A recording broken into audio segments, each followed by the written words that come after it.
To the NetHub. Today we're going to launch Webstorm. We just installed in the previous tutorial, and we're going to create a Hello World project. So you just click Create New Project, and you notice the location is my D drive. Again, I chose to install on my external hard drive, which is why you see the location as the D drive. And I'll just click and show that location.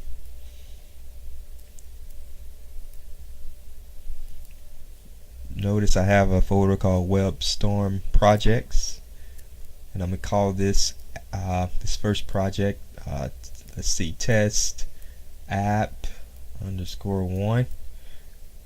It's kind of clumsy on this creating projects, but we'll just go through it and you'll get the gist of what I'm trying to show you.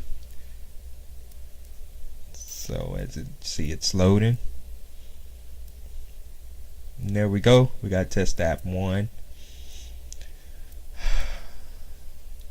So I'm gonna click over here. This is my Project Explorer panel, and I'm gonna go to the app.js file, and it's loading. As you can see, it's got a lot of junk in there, and I'm just gonna delete it.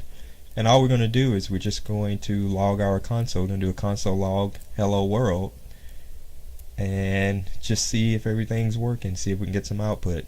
So we go to run. You notice you see run again. Make sure you select app.js, and you'll see it logged at the bottom here, hello world. Right.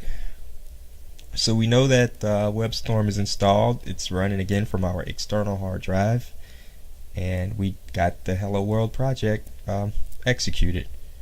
So that'll conclude this tutorial. In the next tutorial, we're just going to style our Webstorm layout, customize it, make it look cooler, if that's what you like. So anyway, tune in to the NetHub. Today we're going to